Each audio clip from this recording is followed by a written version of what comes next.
예배는 개념이다. 네이버 검색창에서 검색하세요.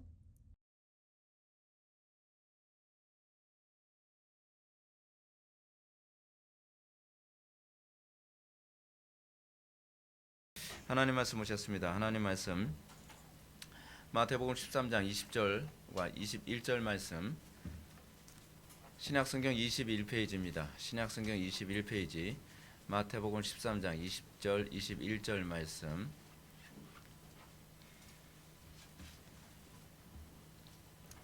찾으셨으면 제가 봉독하겠습니다. 밭에 뿌리어졌다는 것은 말씀을 듣고 즉시 기쁨으로 받되 그 속에 뿌리가 없어 잠시 견디다가 말씀으로 말미암아 환난이나 박해가 일어날 때에는 곧 넘어지는 자요. 아멘. 이 시간은 철로육정 7번째 강의가 되겠습니다. 이웃사람 두 번째 변덕쟁이를 살펴보도록 하겠습니다. 변덕쟁이. 철로육정 본문 한번 볼까요? 고집쟁이는 돌아가고 크리스천과 변덕쟁이는 이야기를 나누면서 평원을 가고 있었다. 그들은 대화를 나누기 시작했다. 크리스천: 변덕쟁이 씨, 나는 당신이 나와 함께 가게 된 것이 매우 기쁩니다. 만약 고집쟁이가 아직 보지 못하였지만 내가 느꼈던 두려움과 압박감을 느꼈다면 그렇게 가볍게 우리를 뒤로하지는 않았을 것입니다. 변덕쟁이: 크리스천 씨, 이곳에는 우리 두 사람밖에는 없습니다. 우리가 가는 곳에서 무엇을 어떻게 즐길 것인가에 대해 더 자세히 말해 주시오. 크리스천: 그곳의 통치자이신 주께서 이 책에 기록하셨습니다. 그것의 내용은 만약 우리가 진정으로 그것을 얻고자 한다면 그 모든 것을 자유롭게 우리에게 주실 것입니다. 변덕쟁이: 그래요. 이 모든 것을 들으니 기쁩니다. 어서 빨리 갑시다. 크리스천: 나의 등 뒤에 있는 무거운 짐 때문에 빨리 걸을 수가 없습니다.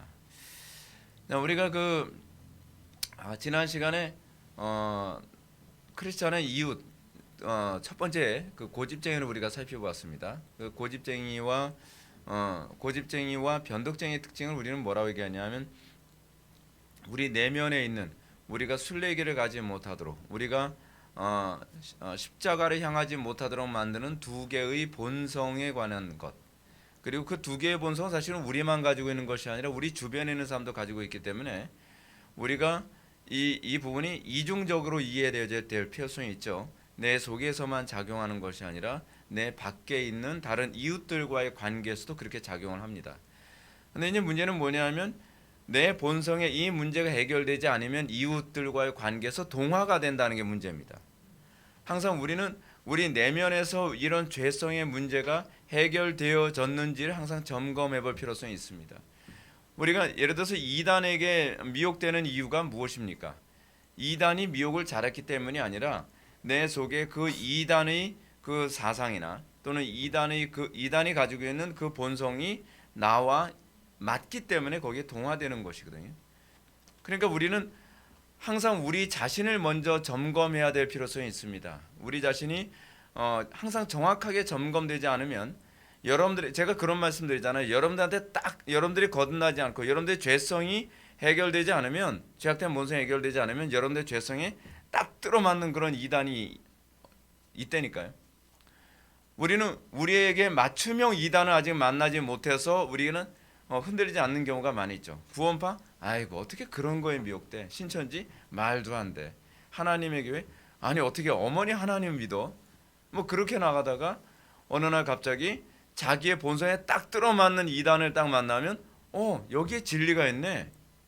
그렇게 되는 것이거든요.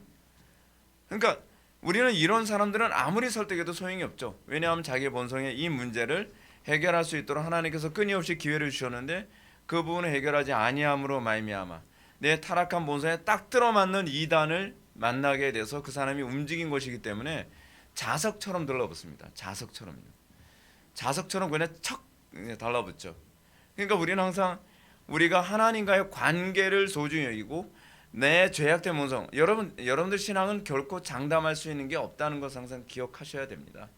그리고 내 본성이 하나님과의 관계에서 항상 정상적이고 올바른 관계 가운데 있는가라고 하는 것을 항상 바라봐야 되죠. 근데 그것을 점검하는 가장 중요한 시금석이 있습니다. 아주 중요한 시금석. 그것이 뭐냐면 예배입니다. 예배. 한국교회가 왜 이렇게 쉽게 별것도 아닌 문제 가지고 이렇게 무너졌느냐? 가장 본질적이고 가장 기초적인 문제인 예배가 굉장히 위선적으로 드려졌기 때문에 그렇습니다. 한국교회는 예배의 중요성 자체를 인식을 잘 못하고 있습니다. 예배가 도대체 왜 중요한지도 모릅니다. 그냥 예배를 해야 되니까. 그냥 대부분 교회가 그거 아닙니까? 그냥 예배를 안 하면 안 된다고 생각을 하니까. 뭐 주일날은 당연히 2번 예배를 해야 되는 거고, 수요일날은 당연히 또 예배해야 되는 거고. 그러니까 어떤 식으로 가기 시작을 하죠? 점점 시간이 가면서 예배에 대한 정신의 인식이 없어지기 시작하니까 어떻게 하든지 예배를, 목회자들부터가 예배를 없애려고 애를 쓰고 있어요. 그러니까 어떤 교회는 뭐라고 그런다고요? 수요일날 빨간 날하고 수요일날하고 겹치면 그날은 수요 예배 안 합니다. 왜요? 교인들이 멀리 놀러 갔다가 예배하느라 또 돌아오게 하는 것 좀 미안하잖아요. 뭐가 미안해요? 뭐가 미안해?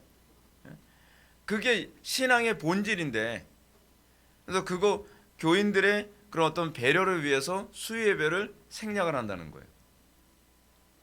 여러분 주일 예배는 뭐 좀 다릅니까? 주일 예배도 어떻게 하든지 교인들의 비율을 맞추려고 어떻게 하면 좀 더 재미있게 예배를 만들 수 없을까? 어떻게 하면 예배가 지루하지 않기 위해 설교는 짧게 하다 보니까 이제는 설교가 뭐 20분 설교, 15분 설교로 줄어들었죠. 뭐 길게 해야지 다 설교라는 얘기는 아닙니다. 근데 문제는 뭐냐면 저는 개인적으로 그래요. 어떻게 15분, 20분 설교에 본문의 해석과 적용이 다 가능할까? 그거는 대단한 능력인 것 같아요. 대단한 능력. 정말 여러분 하나님의 그 말씀을 증거하는 그 가운데서 본문을 해석하는 데 있어서 시간이 엄청 많이 걸리거든요. 그렇지 않으면 이해가 선명하게 되지는 않는 게 문제인 거예요. 그러니까 여러분들 제가 누누이 말씀드리잖아요. 누누이 계속 제가 말씀드리는데 예배 등한시하지 마십시오. 예배를 대충 하고 예배를 엄격하게 정확하게 하지 않으면요, 여러분들 신앙에 아무것도 기대하면 안 됩니다. 제 말을 과장이라고 생각하지 마십시오. 여러분들이 아무리 성경 공부 많이 하고, 여러분들이 아무리 뭐 찬양 많이 하고, 여러분들이 다른 주변의 것 아무리 많이 해도 예배를 예배되게, 그 예배의 그 하나님의 이름에 합당한 예배를 올려드리는데 여러분들이 올바른 태도를 견지하지 못한다고 한다면, 그리고 여러분들이 예배 시간에 매번 실패한다고 한다면 신앙이 끝난 겁니다. 한국교회가 좀 그래요. 한국교회가 예배가 망가지니까 프로그램이 엄청 많아졌죠. 뭐 아버지 학교, 어머니 학교, 무슨 학교 뭐 계속. 여러분 예배를 예배되게 하면요, 그거 다 필요가 없어집니다. 여러분 우리 교회에서 입증됐잖아요. 예배 안에서 이 모든 것이 다 해결되어진다니까요.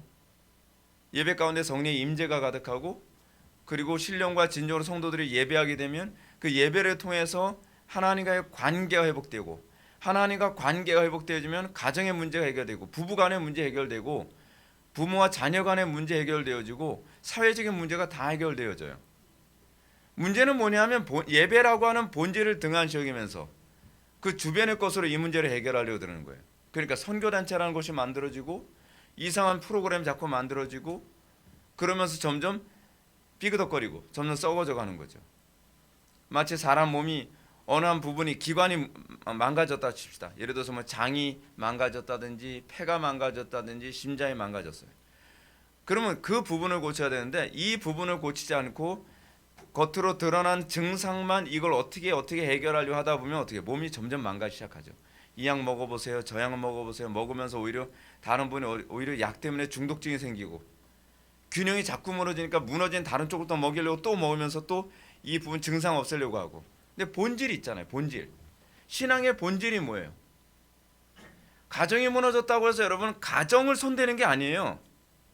성경이 가르치는 가장 핵심적인 것이 뭐냐면, 이웃과의 관계가 문제가 생겼으면 너와 하나님과의 관계를 들여다보라는 거예요.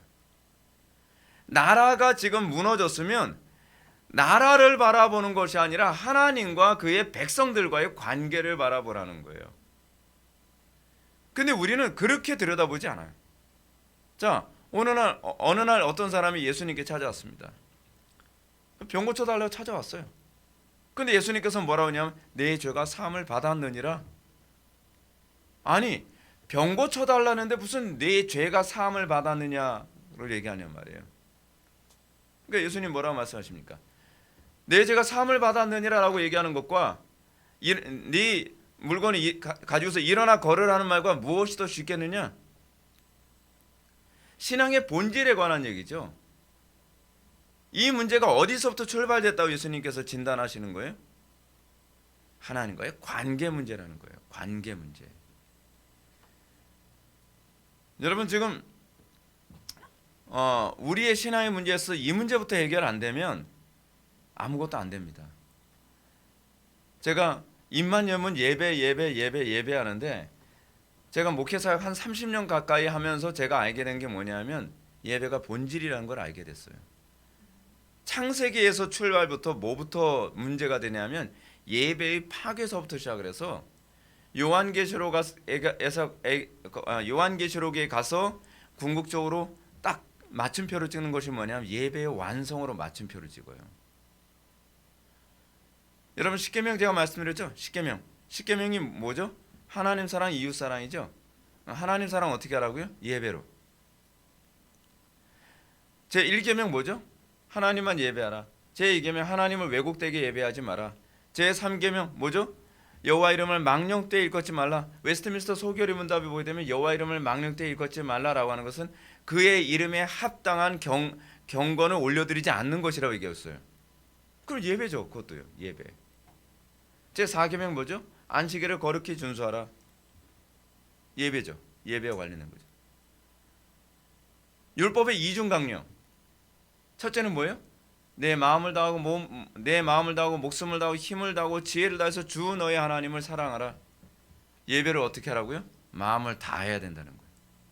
뜻을 다해야 된다는 거예요. 힘을 다해야 된다는 거예요. 지혜를 다해야 된다는, 목숨을 다해야 된다는 거예요.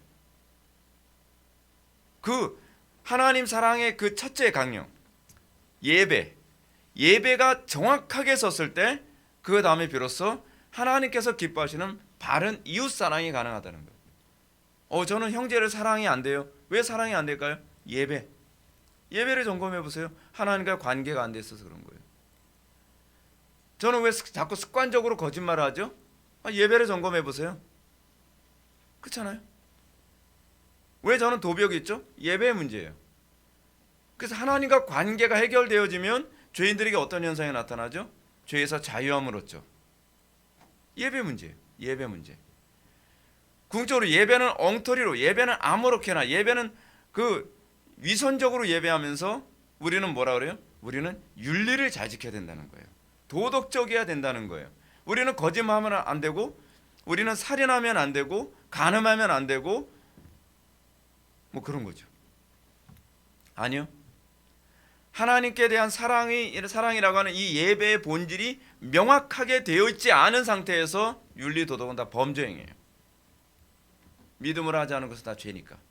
믿음을 하지 않은 것이라고 하는 이 개념은 궁극적으로 하나님께 대한 예배가 명확하게 서 있지 않은 상태에서 윤리와 도덕과 율법 행함은 다 위선일 수밖에 없음이라고 하는 것을 얘기하는 거죠. 그것이 더 중요한 바 의와 인과 신이죠.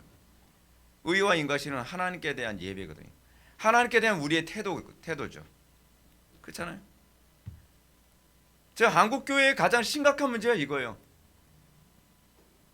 이 문제가 어느 정도로 심각한지가 이 코로나 바이러스 문제를 통해서 그 실체가 드러난 거죠.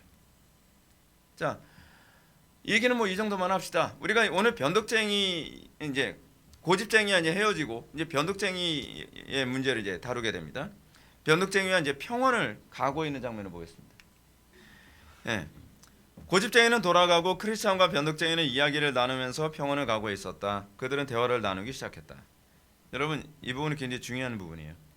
오늘 우리가 이제 살펴봐야 될 게 일시 신앙에 관한 부분을 살펴보게 됩니다. 일시 신앙. 과연 무엇이 일시 신앙인가? 고집쟁이가 돌아갔다라는 말은 우리 심령의 고집스러운 본성을 성령의 능력으로 넘어섰다는 것을 얘기합니다. 또는 우리 주변에 고집스러운 사람에 의해서 우리가 영원한 천성을 향해서 또는 십자가를 향해서 좁은 문을 향해서 가려고 하는 것을 꺾으려고 하는 주변의 환경을 극복하게 된 것이기도 하죠. 그런데 그 문제가 해결됐다 해서 끝난 게 아니에요. 우리 신앙이 좁은 문을 향해서 걸어가기에는 굉장히 많은 난관과 많은 문제가 기다리고 있습니다. 우리가 그 좁은 문을 향해서 가기 위해 우리는 우리의 내면에 있는 두 개의 본성을 처리하는 법을 배워야죠. 그 중에 이제 두 번째가 바로 변덕쟁이입니다. 이 변덕쟁이 또는 변덕스러움이라고 하는 것을 다른 그 번역에서는 약한 마음이라고 이제 번역을 했습니다. 여러분, 약한 마음이 탁월한 본성이라고 생각하지 마십시오. 그것도 타락한 본성입니다. 마음이 약한 건 이것도 회개의 대상입니다. 저는요 원래 마음이 약해서 회개해야겠네요. 아니, 원래 그렇게 태어났다니까요. 회개하라니까요. 아니, 어떻게 회개해요? 어떻게 회개하죠? 예배의 자리로 돌아옵니다. 그래서 여러분, 우리가 예배자가 되면요 사람이 마음이 강해집니다. 예배자가 되면 단호해집니다. 구약성경에서 마음이 약해가지고 하나님께 범죄했던 사람이 있었죠. 누구죠? 사울왕. 사울왕이요 여러분, 우리가 생각하는 그런 사람이 아닙니다. 사울왕은 굉장히 어떤 면에서는 굉장히 인간적인 사람이에요. 사울왕. 사울왕도 그렇고요. 그 누구죠? 이세벨의 남편. 아합도 그런 케이스죠. 근데 사울 왕이 여러분 어떤 케이스였습니까? 왕들을 다 죽이라고 했는데 불쌍한 거예요, 왕들이. 그러니까 어떻게 왕들 살려줬다가 사무엘이 와가지고 당신이 하나님의 말씀을 명확하게 정확하게 준수하지 아니함으로 하나님께서 진노하셨다고 얘기하죠. 신앙생활은요 단호한 겁니다. 우유부단하고 마음이 약한 것은 신앙이 아닙니다. 그래서 항상 그런 약한 마음이 우리로 하여금 하나님께 대한 범죄, 하나님께 대한 불순종으로 우리를 이끌죠. 단호하게 칼로 자르라면 잘라야 돼요. 제가 목회 사역하면서 제일 힘든 것 중에 하나는 뭐냐면 권징하는 거거든요. 권징 좋아하는 사람이 어디 있겠습니까? 근데 권징을 안 하는 것 때문에, 그러니까 그 약한 마음 때문에 권징을 안 함으로 하나님께 대한 불순종이 일어나고, 하나님께 대한 그 불순종으로 말미암아 교회 안에 오류와 그리고 범죄가 또는 죄악이 물밀듯이 들어오는, 그 누룩같이 들어오게 되는 이 통로를 열어놓죠. 신앙생활에 있어서 우리는 우리의 마음이 여려지지 않도록 기도해야만 합니다. 하나님의 뜻 앞에 우리는 단호한 태도를 견지할 수 있게 해달라고 기도해야만 합니다. 저는 원래 기질이 마음이 약한 거, 그 하나님 앞에서 변명거리가 되지 않습니다. 그 부분은 우리가 또한 부인해야 될 부분입니다. 신앙생활은 뭐죠? 아무든지 자기를 부인하고 자기 십자가를 지고 나를 따를 것이니라. 십자가를 지는 겁니다. 자기를 부인하는 겁니다.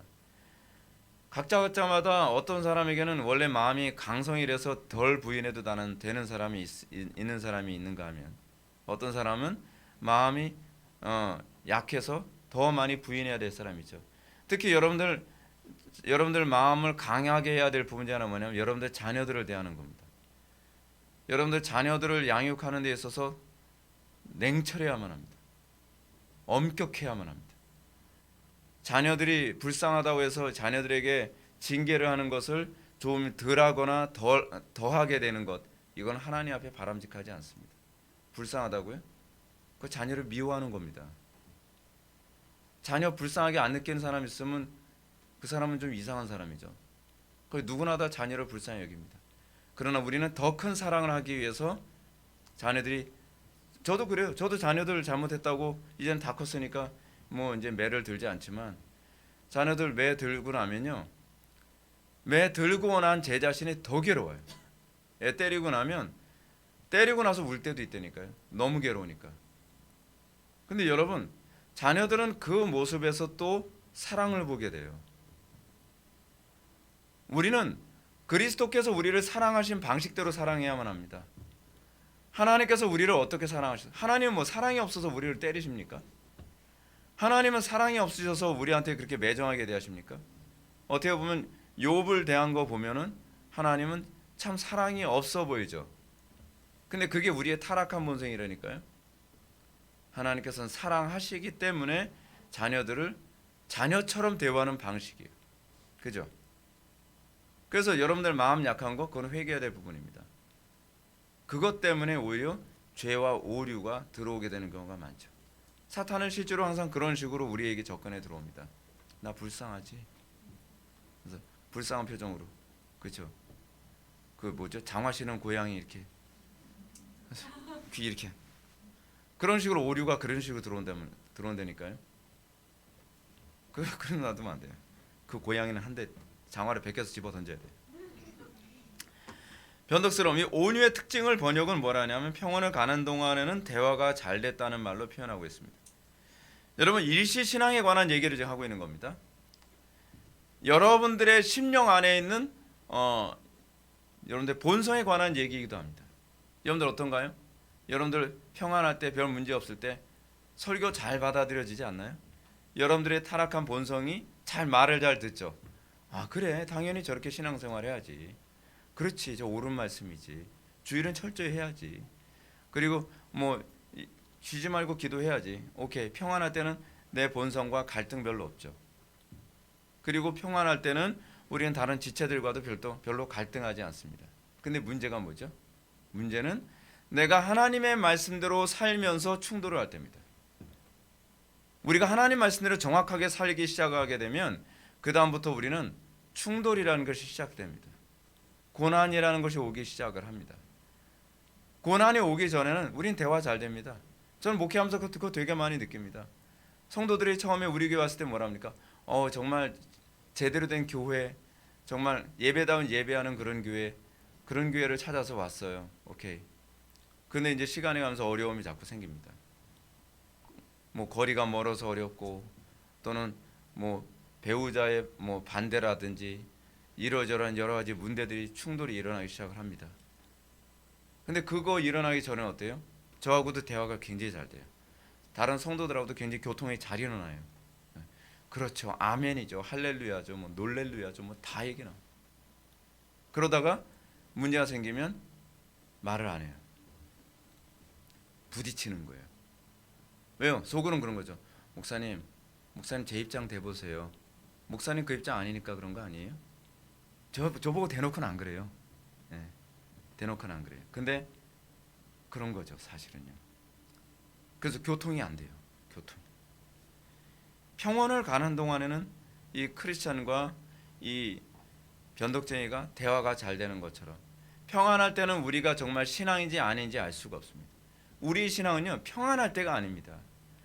우리의 신앙은 고난의 때에도 우리는 그 말씀 앞에서의 우리의 태도입니다. 문제는 이거죠. 제가 고난이 닥친 상황에서도 여러분들에게 신앙생활을 정확하게 하라고 얘기하는 것이 그게 문제죠. 그러면서 부딪히게 되는 거죠. 좀 더 노련한, 저는 노련하지 않아서 좀 더 노련한 목회자들은 그렇게 변덕쟁이 같은 교인들이 교회에 잘 안주할 수 있도록 하는 방법을 잘 알죠. 그럴 때는 건드리지 않아요. 그럴 땐 교회를 안 나와도 자매님 전 이해합니다. 하나님도 다 이해하실 거예요. 하나님 이해 안 해요. 예. 하나님께서 드러내신 건데요. 하나님께서 네 믿음이 그거야. 넌 일시야. 넌 회개해야 돼. 네 신앙이 가짜고 네 속에 생명이 없음이 드러났어 라고 하는 걸 드러내신 거거든요. 근데 하나님을 정말 우리처럼 착한 하나님으로 만드는 거예요. 무슨 얘기인지 알죠? 그 착한이 그런 착한이 아니죠. 자녀를 미워하는 거거든요. 그건요. 하나님께서는 오히려 드러내시는데 목회자는 오히려 하나님께서 드러내신 행위에 관해서 뭐라고 얘기하고 있어요? 하나님도 이해하실 거예요. 하나님의 이름을 망령되이 일컫는 겁니다. 그렇게 해서 변덕스러운 사람들이 교회를 들락날락 나쁜 습관 문제 있을 때마다 신앙생활을 그런 사람들의 특징이 뭐죠? 신앙이 그 기복신앙이죠. 기복신앙이 그 기복이 아닌 거 아시죠? 기복이 막 기복이 심한 신앙. 그래서 그걸 기복신앙이래요. 기복이 엄청 심해요. 근데 기복이 심해도 교회 잘 다니죠.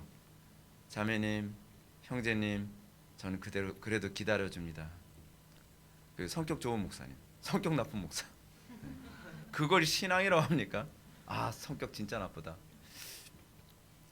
근데 문제는 뭐냐면 그럴 때 내 믿음이 어디 있느냐를 드러내야 되는데 그렇게 얘기하면 이제 이 교회는 숨이 막혀.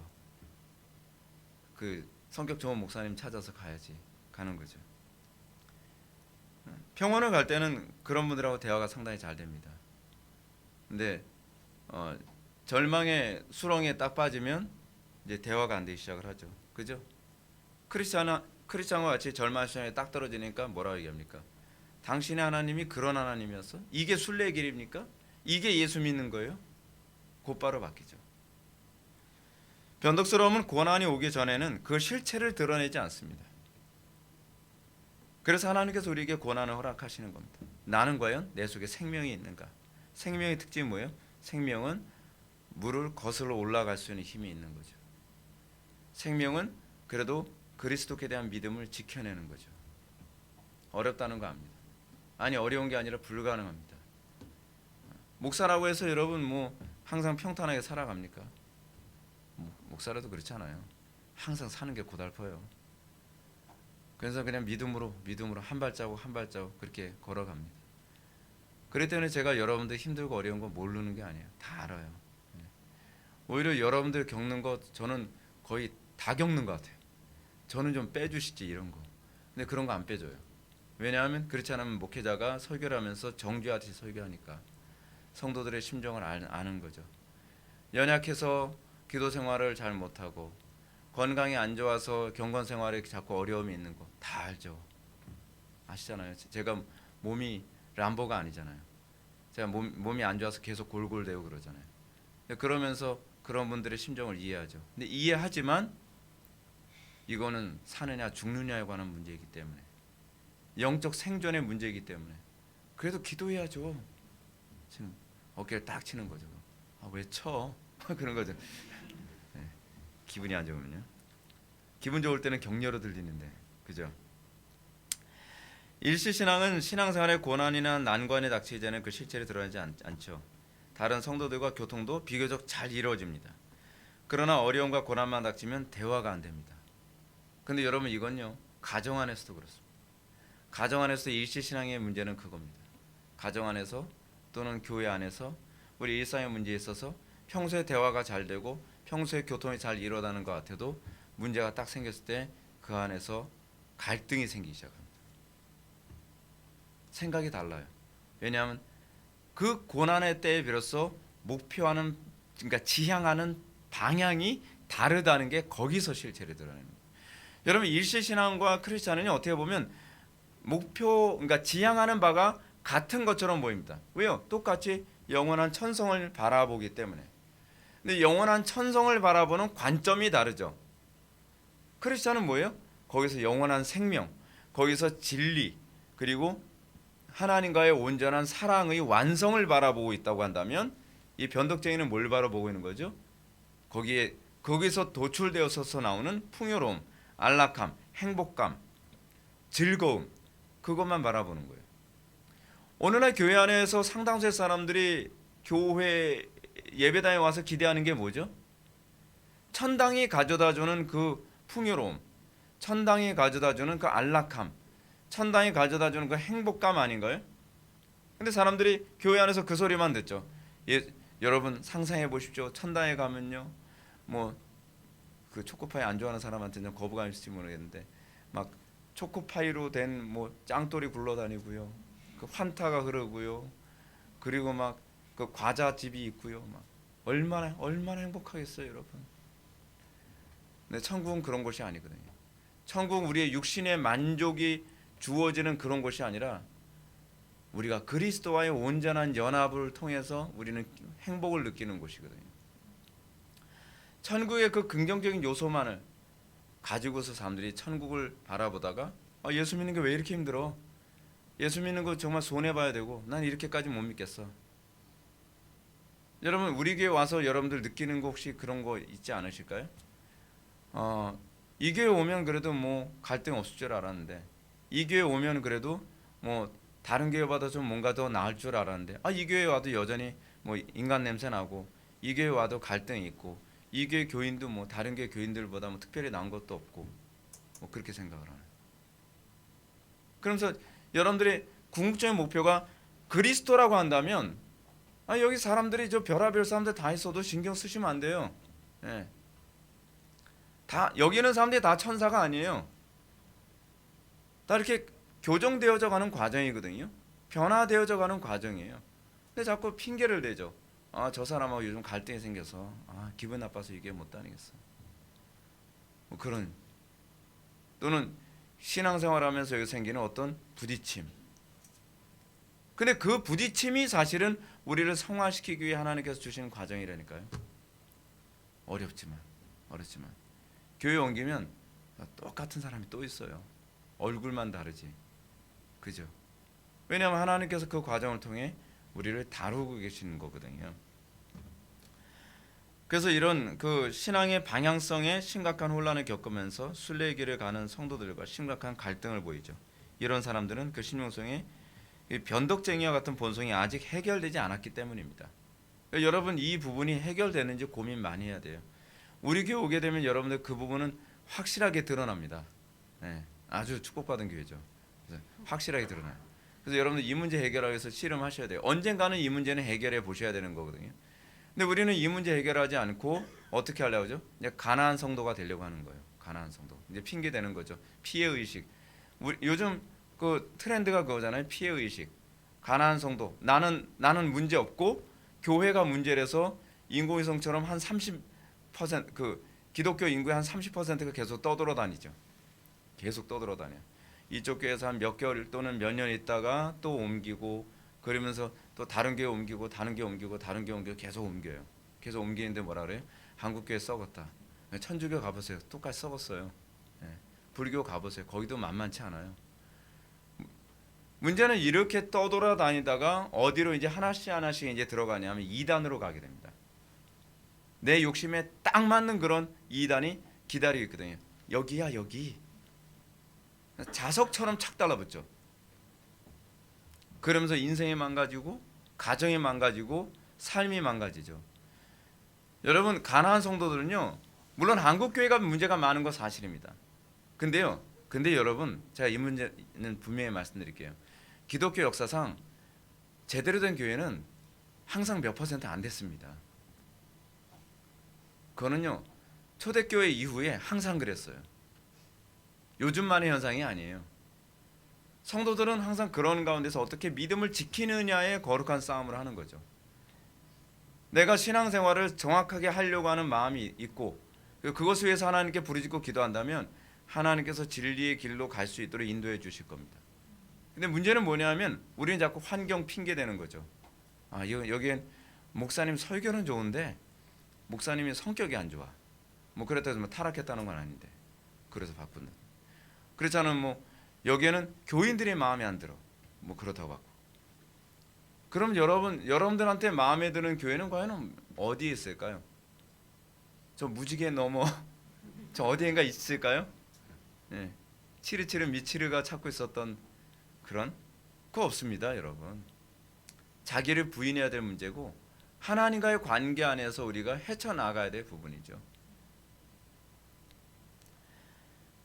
교회는 이런 성도들 많이 있죠. 그래서 여러분들이 내 신앙이 과연 어디에 있는가를 항상 좀 점검해 볼 필요성이 있습니다. 자, 일시적인 믿음에 대해서 볼까요? 일시적인 믿음은 마태복음 13장 20절과 21절의 돌밭에 해당하는 신앙의 태도를 보여줍니다. 오늘 본문이죠. 오늘 본문 보면 돌밭에 뿌려졌다는 것은 여러분 이 마태복음 13장에 나오는 이 마태복음 13장이 하나님 나라의 7가지 비유잖아요. 하나님 나라의 7가지 비유인데 7가지 비유에서 가장 첫 번째 다루고 있는 비유가 뭐냐면 4종류의 밭입니다. 4종류의 밭. 첫 번째 밭이 뭐죠? 길가밭. 길가밭은 사실은 거론의 여지가 없죠. 길가밭은 이게 길가밭인지 티가 딱 나죠. 아예 말씀을 안 들어요. 말씀이 들어오질 않아요. 그러니까 제가 굉장히 우려하는 것이 뭐냐면 길가밭의 가장 근접한 신앙이 뭐냐면 예배 시간에 조는 신앙입니다. 아예 들어오질 않으니까 귀에 들어오질 않는데 어떻게 열매를 기대해요? 그렇잖아요. 마음에 떨어지질 않아요. 마음밭에. 그러니까 여러분 길가밭의 전형적인 현상 중에 하나가 예배 시간에 조는 거거든요. 그래서 제가 조는 거에 대해서 제가 굉장히 뭐라고 하는 이유가 뭐냐면 어쩌다 한 번씩은 졸 수 있어요. 너무 피곤하니 하면. 근데 조는 게 일상화됐으면요. 이건 길가밭이에요. 그냥. 이건 뭐 얘기할 필요가 없어요. 얼마나 그 사람이 인격적이나 별로 중요한 문제가 아니에요. 여러분, 우리 신앙은 얼마나 인격적이나 얼마나 도덕적이나에 관한 문제가 아니잖아요. 신앙은 하나님과의 관계 문제란 말이에요. 나의 도덕성과 인격적인 이 문제가 하나님과의 관계에서 나온 것인지, 그렇지 않은 생리적 성품에서 나온 것인지를 분명하게 우리가 인식해야 된단 말이에요. 근데 길가밭에 또 다른 유형이 하나 있어요. 그것이 뭐냐면 딴 생각하면서 말씀을 듣는 거예요. 근데 사실 대부분 조는 사람들 중에 하나가 딴 생각하기 때문에 조는 경우가 태반이거든요. 집중을 못하는 거예요. 아예. 집중을 왜 못할까요? 관심이 없어서 그래요. 관심이. 진리에 관심이 없는 거예요. 졸게 되는 또 다른 이유가 하나 있어요. 그거 뭐냐면 내가 추구하는 신앙관과 충돌이 일어날 때 그거 졸아요. 그거 신기해요. 근데 그거는요, 여러분, 사람이 눈을 왜 감는지 아십니까? 사람이 눈을 감는다는 것은요, 이건 심리학적으로도 그런데 나는 그 말을 안 받아들일 거야 라는 것이 자기의 무의식에서 그렇게 작용을 해요. 신기해요. 그거는 제가 사람들하고 대화 나누면서도 가까다 느껴요. 대화 나누면서도요. 이거는 예배 때만이 아니라 어떤 지적인 대화에서도 안 받아들이면 눈동자가 집중을 못해요. 동공이 좁혀들고 관심이 없는 거거든요. 그러니까 그 진리 자체를 거부하는 방식 중에 하나가 예배 시간에 졸게 되는 부분이에요. 그것이 무관심에서라든지 또는 내 생각과 충돌이 일어나기 때문에 그렇든지. 되게 신기해요. 그거는 제가 목회 사역 30년을 하면서 예외가 없이 일어났던 부분이에요. 그래서 청교도들은 예배 시간에 조는 문제를 아주 심각하게 다룹니다. 아주 심각하게. 왜냐하면 예배 시간에 조는 사람들은 영적 성장이 없어요. 그런 사람들은요. 그래서 그래요. 돌짝밭에 관해서 뭐라 얘기합니까? 돌짝밭은 그 씨가 떨어졌는데 새가 와서 그냥 집어가 버리는 거죠. 그렇죠? 길가밭 죄송합니다. 길가밭은 그런 거죠. 그 길가밭은 굉장히 심각한 겁니다. 그래서 그 두 번째가 뭐냐면 돌짝밭이죠. 두 번째가. 돌짝밭은 어떻습니까? 돌짝밭은 흙이 얕은 곳에 이제 밑에는 돌이 있고 흙이 얕게 깔린데 씨가 떨어지는 거예요. 그 씨가 뭐예요? 말씀이죠. 여러분, 찬양으로 은혜 받는 방법 없습니다. 찬양은 은혜 받은 자의 고백이죠. 하이델베르크 요르민다면은 웨스트민스터 신앙 고백서에 제가 말씀드렸잖아요. 은혜 받은 자의 감사의 반응이 찬양이죠. 그렇죠? 근데 지금 한국 교회가 상당수가 경배와 찬양에다 뭐다 찬양으로 은혜를 끼치게 돼요. 이건 순서가 바뀐 거죠. 근데 문제는 뭐냐면 하나님께 대한 감사와 찬양이 없는 사람들을 찬양하게 만들려고 하니까 어떤 현상이 나타납니까? 사람들이 좋아하는 장르 가지고 자꾸 은혜 받게 만들려고 그러는 거죠. 그게 은혜인지 아닌지도 자기네들도 모르면서. 그래서 찬양 사역자들 중에서 그 여자 스캔들 생기는 사역자도 굉장히 많거든요. 종종 나와요. 왜 그럴까요? 신앙이 뭔지도 자기네들도 모르면서 앞에서 자기가 그냥 붕 떠가지고 기타 들고 막 사람들 막 환호하고 그러면 은혜 받았다라고 생각하는 거예요. 은혜는 말씀으로 받는 겁니다. 찬양은 그 말씀으로 은혜 받은 자의 고백으로서 찬양입니다. 근데 사람들이 찬양하기 싫어하니까 찬양하도록 만들기 위해서 어떻게 하죠? 그들이 좋아하는 거, 막 드럼 두들기고 락, 헤비메탈, 뭐 하다못해 막 뉴에이지까지 사용하면서 사람들의 마음을 움직여서 찬양하는 것처럼 하게 만들죠.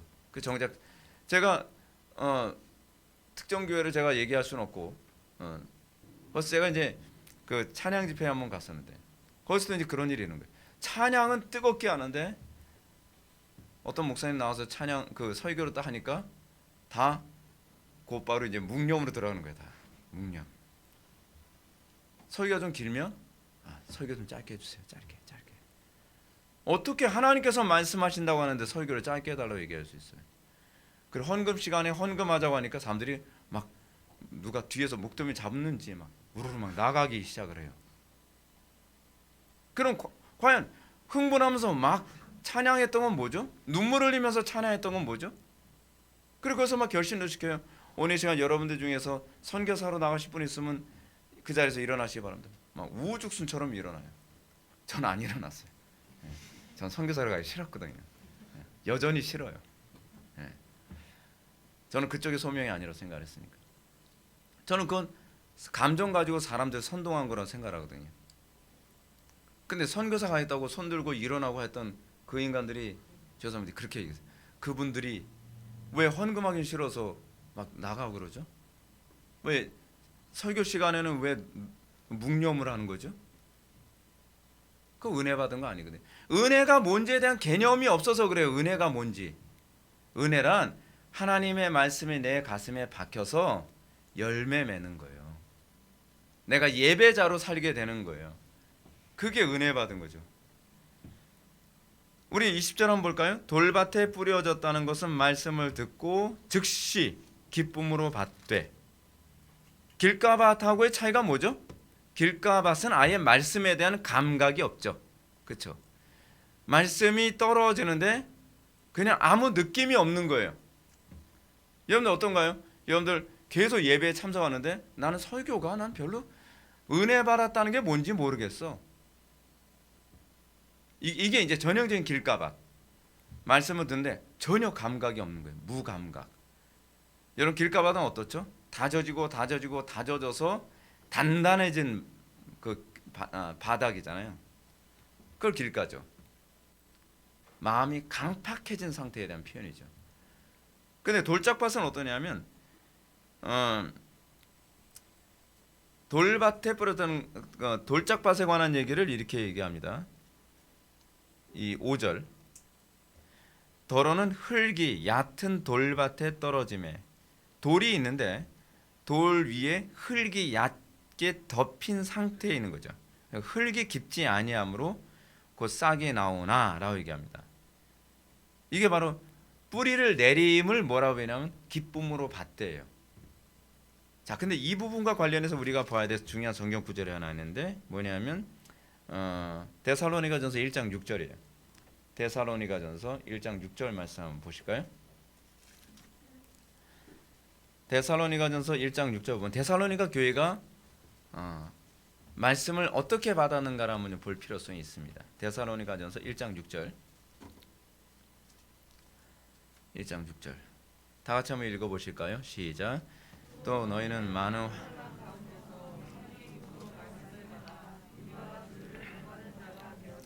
아멘. 어떤 사람이 복 있는 심령이냐 하면 환난 가운데서도요, 고난 가운데에서도 말씀을 기쁨으로 받아요. 이거 놀라운 신앙이죠. 이거 성령께서 하지 않으시고서는 불가능하죠. 내가 돈을 손해 보냐 이익 보냐 막 이런 상황이었는데 오히려 하나님의 말씀이 내 마음속에 네가 무엇이 더 중요한디? 하나님께서 그런 질문을 딱 던지는 거예요. 하나님의 영광이 더 중요하냐 돈이 더 중요하냐? 근데 이걸 기쁨으로 받는 거예요. 놀랍죠?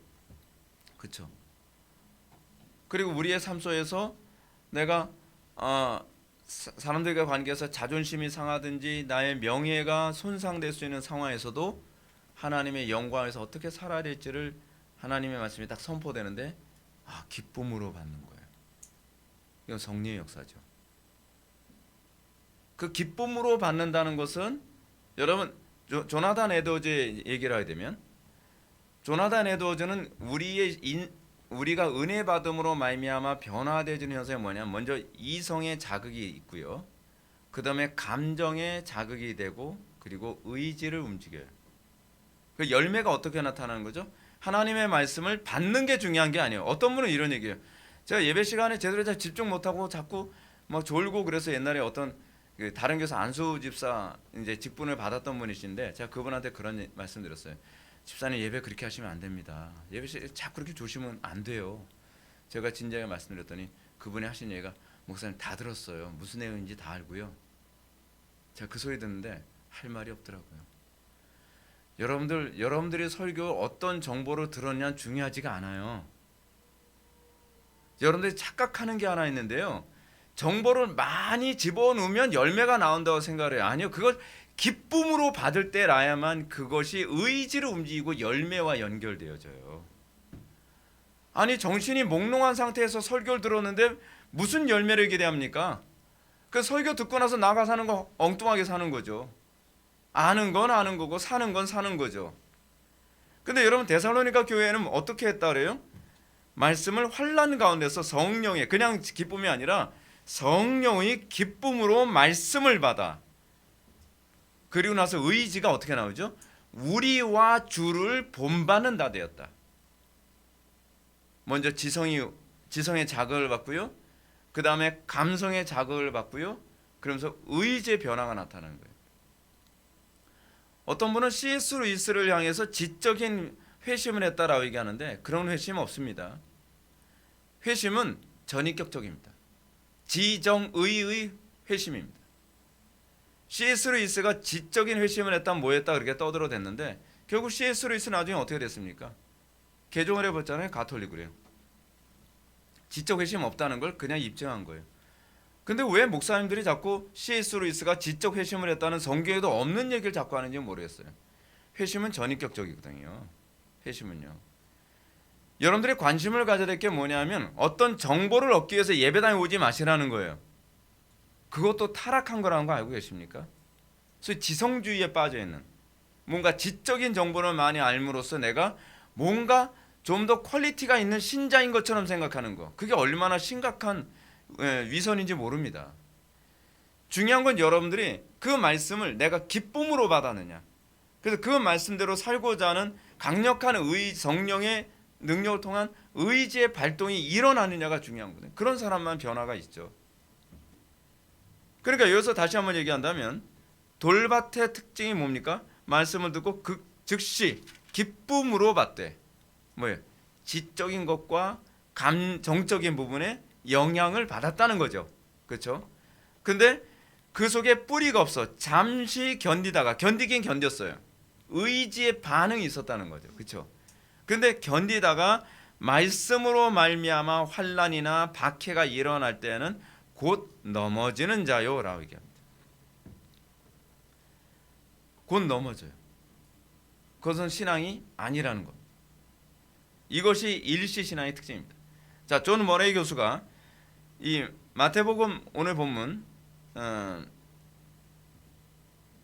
그를 염두에 두고 이 일시 신앙을 이제 논문을 쓰면서 이런 얘기를 했습니다. 참 제자를 구분하는 표준을 마태복음 10장 22절을 통해서 나중까지 견디는 자는 구원을 얻으리라고 가르칩니다. 이거는 그 속에 뿌리가 없어 잠시 견디다가 말씀으로 말미암아 넘어지는 자와 대조를 이루는 방식이죠. 그렇죠? 여러분들 신앙이 뭐로 나타나는 겁니까? 끝까지 말씀의 지조를 지키느냐, 말씀의 그 순결을 지키느냐에 관한 문제거든요. 우리는 자꾸 이런 얘기 많이 합니다. 목사님 저도요 말씀대로 살아보려고 애를 썼고요. 돌짝밭 내가 말씀대로 살아보려고 애썼다는 것 자체가 중요한 게 아니에요. 중요한 건 내가 여기서 말씀하는 것처럼 나중까지 끝까지 견디는 자만 구원 얻는, 끝까지 견디는 자만이 참된 신앙이라는 것이죠. 우리에게 그 증거를 찾아야 돼요. 우리에게 그 열매가 나타나지 않을까 두려워해야 됩니다. 참 신앙의 궁극적 시험은 그리스도 안에 살며 그의 말씀 안에 계속 거하며 끝까지 견디는 것입니다. 머레이 교수도 일시적인 신앙을 돌짝밭에 뿌려진 씨로 비유한다고 가르칩니다. 일시 신앙은 외형상 그럴듯하여 거기에는 민첩함이 있고 때로는 들을 수 있는 귀가 있을 수도 있습니다. 이 돌짝밭 신앙의 특징이 그렇습니다. 돌짝밭 신앙이 어때요? 하나님 말씀에 대해서 민첩하게 반응하기도 해요. 오케이, 나쁘지 않아요. 그리고 또 들을 수 있는 귀가 있어요. 굉장히 잘 들어요. 기쁨으로 받아요. 그래서 저도 일시 신앙에 대해서는 자꾸 속아요. 근데 문제가 뭐냐면 고난이 왔을 때 좀 뿌리를 내리는 듯 하다가 싹이 나기도 전에 결국 고난이 닥치면 그 말씀을 포기해버리고 말죠. 목회자 심정 어떤지 아십니까? 굉장히 가슴이 아파요. 굉장히. 한 영혼을 어떻게 하든지 바르게 세워서 주님께로 인도하고 싶은데 조금 뿌리를 내리는 듯하고 예배 끝나고 목사님 오늘 말씀 정말 은혜가 됐어요. 정말 너무 놀라웠어요. 오늘 말씀 듣고 제 삶에 이러이러한 부분에서 하나님께서 응답해 주신 것 같고 이러이러한 부분에 대해서 제가 고민했던 부분이 설교를 통해서 해결됐어요. 오케이. 근데 문제가 뭐냐면 그 문제를 가지고 말씀대로 살기 위해서 하나님께서 계속 조명해 주셨음에도 불구하고 어느 정도 순종하고 가다가 목사님 죄송합니다. 제가 또 나름대로 해보려고 했는데 더 이상 안 되겠네요. 그래서 그렇게 해서 뭐가 달라질까요? 그렇게 해서 뭐 교회를 옮기고 자시고 그건 저는 뭐 아무래도 상관없다고 생각을 해요. 뭐 다른 교회도 구원이 있으니까. 문제는 그것이 성령을 소멸하는 전형적인 방식이거든요. 그 속에 하나님의 생명이 없다는 거거든요. 그것이 바로 내 신앙이 돌짝밭이었다는 것을 입증하는 거거든요. 근데 여러분 목회자들은 돌짝밭 같은 신앙을 가진 사람이라도 그 말씀을 기쁨으로 받게 하기 위해서 얼마나 애를 쓰고 그 사람하고 얘기를 나누고 권면을 하고 그 사람 위해서 기도하고 열매 맺도록 애쓰고 결국 그러다가 떨어져 나갈 때 굉장히 괴로워요. 나가고 나서도 그런 분들 나가고 나서도 몇 년이 가도 계속 기억이 나요. 아, 그분들 지금 어떻게 신앙생활하고 계실까? 이게 너무 힘들어요. 아예 정이라도 안 줬으면 별로 덜 괴로웠을 텐데 그런 게 때문에.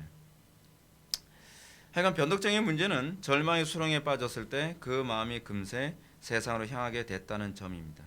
그는 말씀으로 기쁨으로 받았지만 그 속에 뿌리가 없어 잠시 견디다가 말씀으로 말미암아 환난이나 박해가 일어날 때는 곧 넘어지는 자였죠.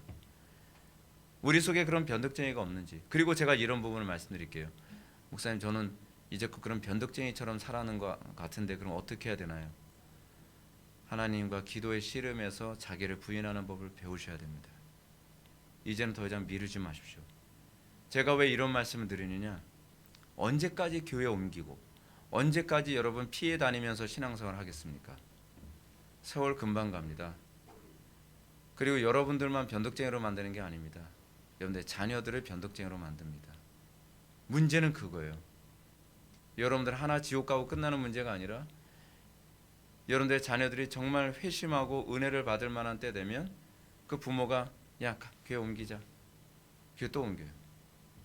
그또 은혜 받을 만한 되면 또 교회 옮겨요. 그래서 자녀들과 부모 간의 신앙적 불신관계 형성되어져요. 또 옮기자지 또. 요번에 또 옮겨. 자녀들의 입에서 그런 얘기가 막 나오면서 왜냐하면 자녀들은 나름대로 은혜를 받고 그 교회 안에서 다른 그 친구들과 어느 정도 유대 관계까지 생겼는데 이 믿음이 들어갈 때쯤 되면 옮기자 그러고 들어갈 때쯤 되면 옮기자 그래요. 근데 얘네들이 성인이 되면 이제 그렇게 되는 거예요. 아 마음에 안 들면 옮기는 거구나. 영적인 원리를 모르니까요. 마음에 안 들. 거기서 믿음으로 극복하는. 그리고 여러분 교회로 옮기는 건요.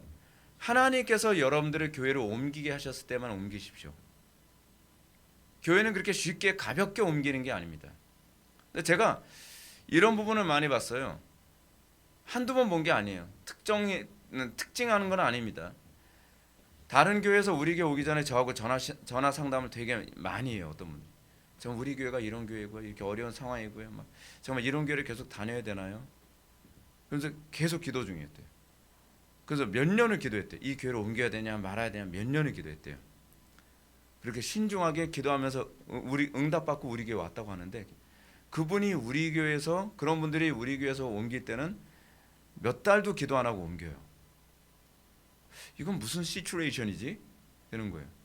아니 그쪽 교회는 정말 썩고 부패하고 타락하고 말도 안 되는 일이 계속 벌어진다고 해서 그래도 내가 교회를 옮기는 걸 쉽게 옮기지 않겠다라고 하면서 막 몇 년을 기도하다가 교회로 옮겼다고 하는데 저는 더 부패했나 봐요.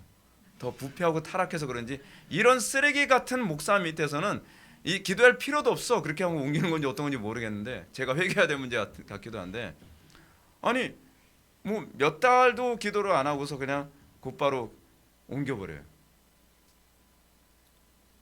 그건요 여러분 하나님 앞에서 할 말이 없어지게 될 겁니다. 이거 보통 심각한 문제 아닙니다.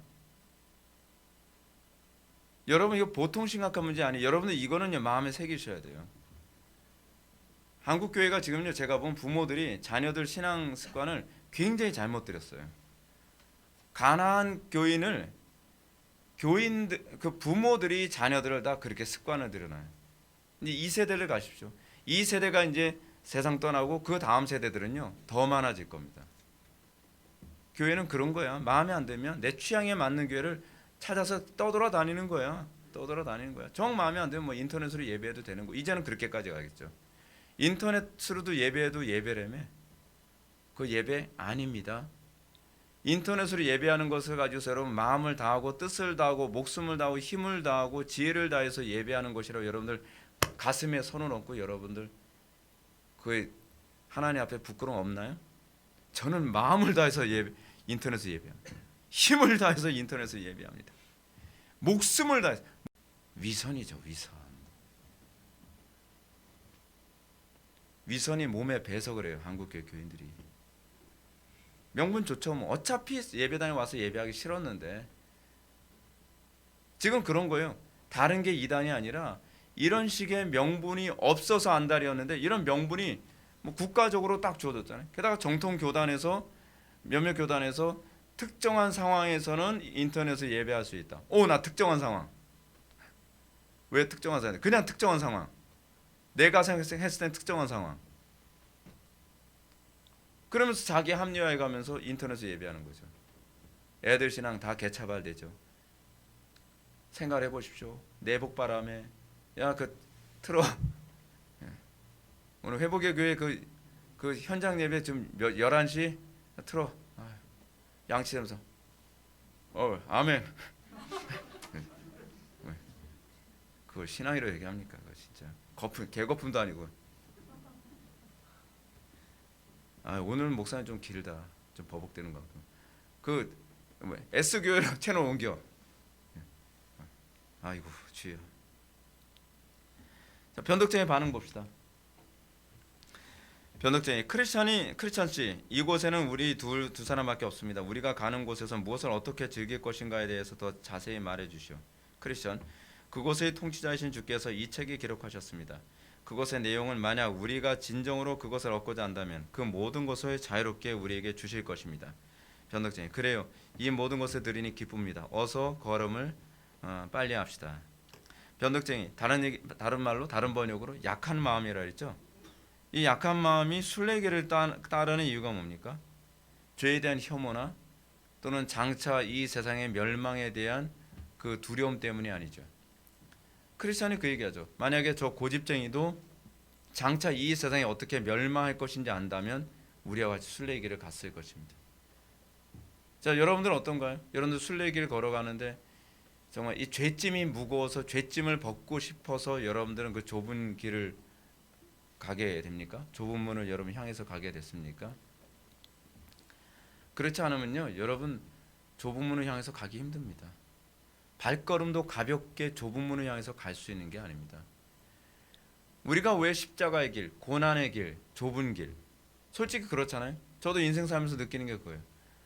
예수 믿는 건 고사하고 인생 사는 것 자체가 힘들어요. 먹고 사는 거 힘들잖아요. 인간관계 힘들잖아요.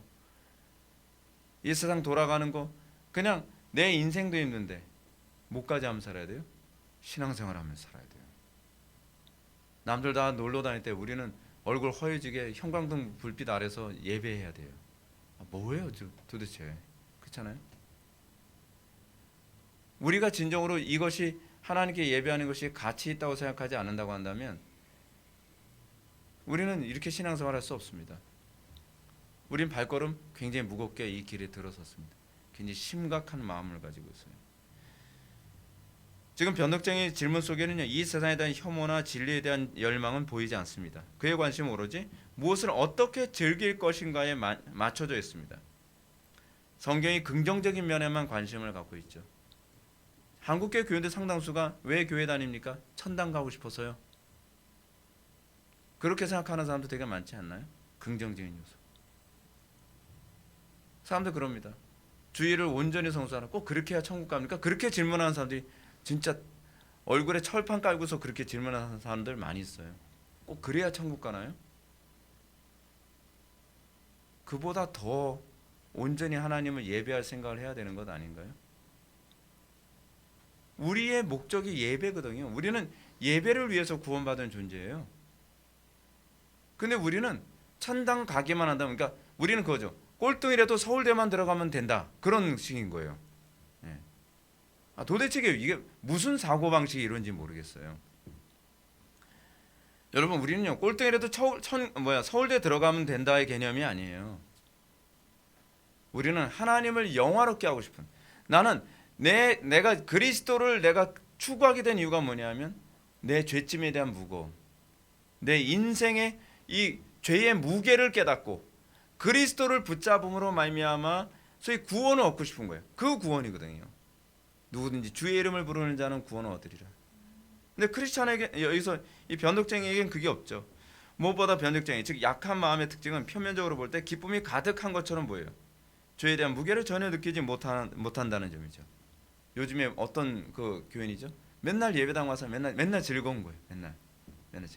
그 청년들은 예배당 와서 맨날 리본 놀이하죠. 빨간 리본, 파란 리본 해가면서 뭐 짝짓기 놀이하고, 뭐 오늘 가면은 어떤 자매 있을 텐데 요번에 또 게임하면서 손 한번 잡아볼 수 없을까, 뭐 그런 식으로 예배당에 들락날락.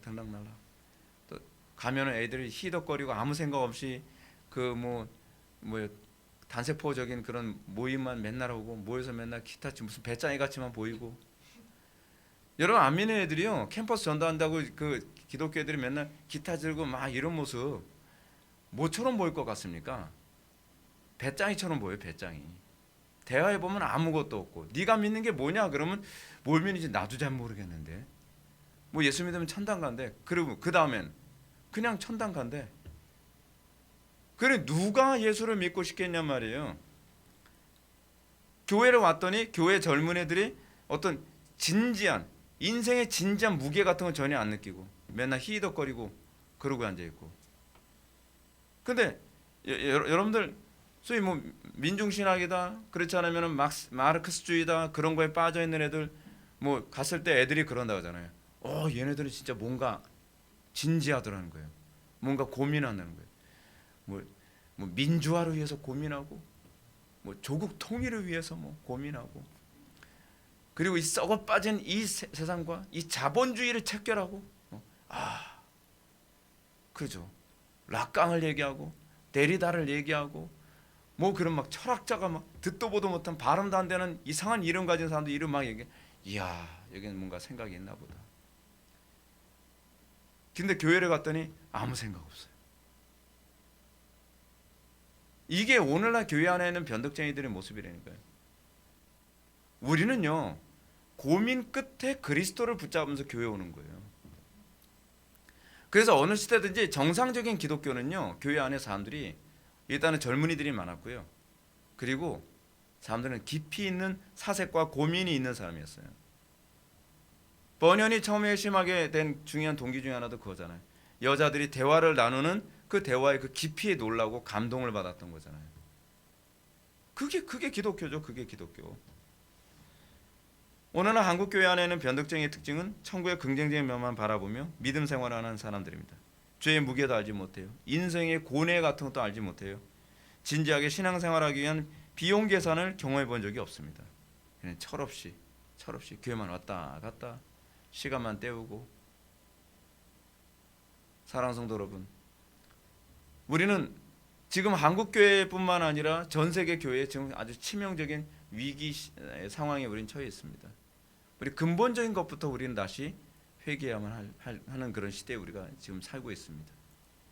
과연 무엇을 위해서 예수 믿는지, 우리는 예수를 믿는 데 있어서 우리는 정말 이 예배가 뭔지, 우리가 예배를 위해서 구원받았다고 해서 그 예배가 과연 무엇인지 우리는 어느 정도로 우리는 고민하고 있는지, 정말 하나님을 마음을 다하고 뜻을 다하고 목숨을 다하고 힘을 다하고 지혜를 다해서 사랑하고 그분을 예배한다는 것이 과연 무엇인지 우리는 그걸 좀 어느 정도 갖고 있나요?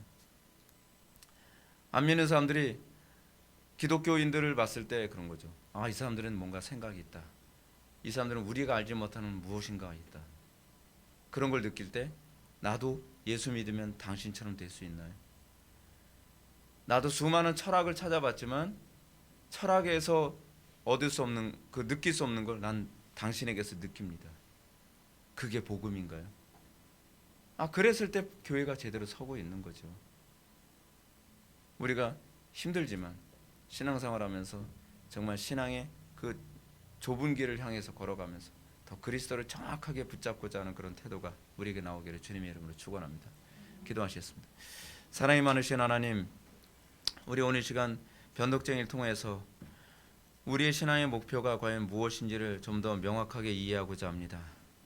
즐거울 때만 교회 신앙생활 열심히 하고 불편하면 하나님을 멀리하는 그런 신앙생활이 아니라 우리가 기쁠 때나 즐거울 때나 어려운 일이 있을 때나 환난이나 핍박이 있을지라도 그리스도를 더 가까이 하고 또 그 고난과 환난의 때에 더 우리가 하나님의 말씀을 기쁨으로 받을 수 있는 그 은혜가 우리에게 주어지기를 원합니다. 우리가 선명하게 열매 맺게 하여 주옵소서. 예수님의 거룩하신 이름으로 기도드립니다. 아멘.